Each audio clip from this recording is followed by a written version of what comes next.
30번 어휘 문제 풀어보도록 하겠습니다. 어휘 문제는 어떻게 푸느냐? 기본적으로 낱말의 쓰임이 적절하지 않은 것은 이 글의 주제 즉 틀과 반대되는 소재 혹은 어울리지 않는 어휘가 쓰인 것이다. 그래서 글의 틀을 잡아가면서 틀에서 벗어난 어휘를 찾거나 혹은 앞뒤 문장과 호응이 어색한 어휘가 있는지를 살펴보고 혹은 문장 내에서 모순이 생기는 어휘가 있는지를 살펴보면 된다. 즉 이 세 가지를 고려해서 어휘를 판별하시면 된다. 문제 보면은 한 오해인데 종종 나타나는 거야. 물리과학자들의 글에서 나타나는 오해인데 그 과학자들은 뭐냐면은 생물학이라는 것을 외부에서 바라본대. 즉 외부에서 생물학을 바라보는 과학자들의 글에서 나타나는 오해 중에 하나는 뭐냐면은 환경은 그들에게 정적인 독립체로 보여진다는 거야. 그 정적인 독립체는 기여하지 않는데 새로운 정보에 언제? 진화가 진행될 때. 다시 오해라고 했으니까 사실은 이게 아니다라는 건데 어떻게 오해한대? 환경은 정적이래. static. 변하지 않는데. 또 환경은 뭐한데? 진화가 진행될 때 그 진화에다가 어떠한 새로운 정보도 주지 않는데. 즉 진화에 기여도 하지 않는데. 근데 이게 뭐라고? 오해라고. 오해. 그러니까 이게 사실은 아니다라는 거죠. 즉 이게 오해다라는 거를 잡고 글을 읽어볼게요. However 역접이죠. 그러나 this is 이것은 결코 사실이 아니래. 즉 이 말 그냥 하는 거죠. 오해라고. Far from being static. 정적인 것과 동떨어져서 환경은 뭐한대? 끊임없이 변한대. 그리고 제공한대. 새로운 도전을. 누구한테? 진화하고 있는 개체한테 새로운 도전을 준대. 다시 앞에서 뭐라 그랬어? 환경은 정적이다. 진화에 기여하지 않는다. 진화에다가 어떠한 정보도 제공하지 않는다라고 했는데 이게 사실은 오해고 그러나 환경은 뭐 하는 거래? 끊임없이 변한대. 즉 뭐 하지 않다고? 스태틱하지 않다고. 또 진화하고 있는 개체한테 새로운 도전을 준대. 즉 이렇게 진화하면 돼 라는 도전을 주고 저렇게 진화하면 돼 라는 도전을 준다는 건 다시 이렇게 진화하면 돼 저렇게 진화하면 돼 라는 뭘 준다라고 받아들이시면 돼 정보를 제공한다라고 받아들이시면 되는 겁니다. 그러니까 어쨌든 정보를 제공하고 끊임없이 변화하는구나 라고 생각하시면 되고 위의 내용이 한 번 더 반복되었다 라고 생각하시면 되겠죠. 그 다음 1번은 그래서 어떻게 판별이 됐다? 그냥 우리가 지금 확장하고 있는 틀로서 판별이 됐다. 이렇게 보시면 되겠네요. 자, 고등생물에게 가장 중요한 변화래. 환경에서의 가장 중요한 변화는 변화들인데 만들어진 거야. 누구한테? 동시에 존재하고 있는 다른 유기체의 진화에 의해서 발달되는 변화가 중요하대.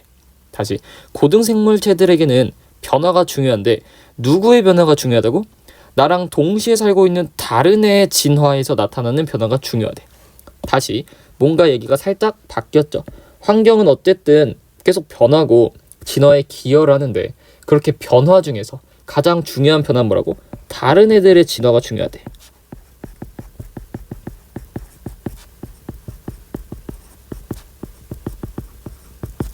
저렇게 얘기가 살짝 바뀌었다. 뭐가 중요하다고? 다른 개체의 진화가 중요하다. 그래서 보시면 말 발굽의 진화래. 어디서?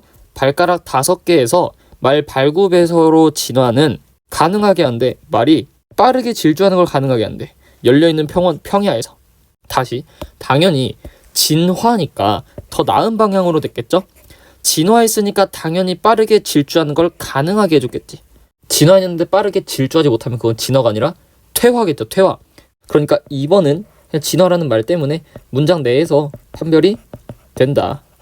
그 다음 말의 얘기가 나왔으니까 이건 그냥 예시가 되겠죠. 앞에 있는 말 똑같이 패러프레이징 하고 있다라는 거 생각하시고. 자, 그러나 역접이죠. 그러한 진화는 이점이 없대. 말한테. 그러니까 아무런 이득이 없대. 뭐 하지 않는 한 그것이 말이 즉 쫓음당하지 않는 한 누구한테? 포식자에 의해서.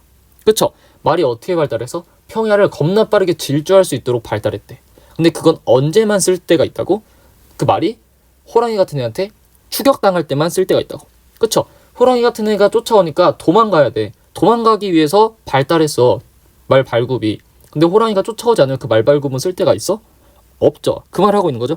그러니까 누군가가 말을 쫓아가지 않으면 그 진화는 쓸데가 없다라는 게 되겠죠. 그래서 3번도 마찬가지 문장 내에 판별이 된다. 쫓아오지 않으면 쓸데가 없다 라고 생각하시면 되겠죠. 그 다음에 큰 틀로 봤을 때, 다시 큰 틀로 봤을 때 누군가가 쫓아오지 않으면 그 내가 진화한 게 쓸데가 없대.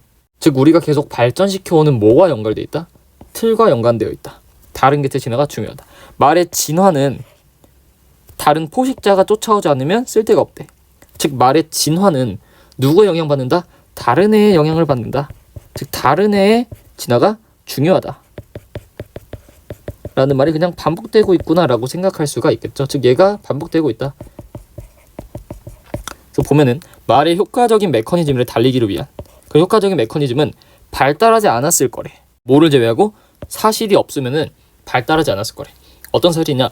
고기를 먹는 포식자가 동시에 발달시키고 있다. 효과적인 방법, 공격의 효과적인 방법을 발달시키고 있어 라는 사실이 없었으면은 말의 그런 달리기의 메커니즘은 발달하지 않았을 거다.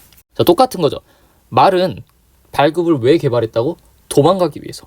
즉 말은 발달하지 않았을 거래. 뭐 하지 않는 한? 포식자가 공격을 발달시키지 않는 한. 그러니까 일단 고기를 먹는 포식자가 당연히 말을 뭐 하겠어? 공격하겠죠. 그러니까 4번은 뭐가 돼? 똑같이 문장 내에 판별이 되는 거고, 그를 크게 이해하자면은 말은 포식자가 나를 공격하는 방법을 발달시키지 않으면 자기도 발달 안 했을 거래. 즉 발달에 있어서 뭐가 중요하다? 다른 애의 진화가 중요하다가 되겠죠. 그러니까 계속 똑같이 반복되네. 결국 진화라는 거는 다른 애의, 다른 개체의 진화가 중요하고 다른 개체의 영향을 받는 것이다. 결과적으로 법칙인데 생태학적 관계래. 다른 개체들 사이에서, 다시 여러 종의 개체들 사이에서 생태학적인 관계를 기반으로 한 법칙은 진화를 이해하는 데 있어서 선택적이래. 자, 이 글에서 계속 뭐라 그랬어? 진화에 있어서 다른 개체의 진화가 미치는 영향이 크대.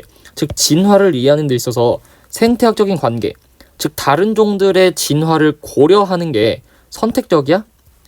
필수적이죠. 왜? 진화는 뭐 때문에 일어나기 때문에? 다른 개체의 진화에 따라서 나타나기 때문에. 다른 개체가 진화했다. 즉 다른 개체와의 관계가 진화를 이해하는 데 있어서 굉장히 중요하다. 선택적이지 아니라 필수적으로 이해해야 된다가 되겠죠. 즉 5번은 틀로서 판별이 됐다라고 생각하시고 5번을 정답으로 찍어주시면 되겠습니다.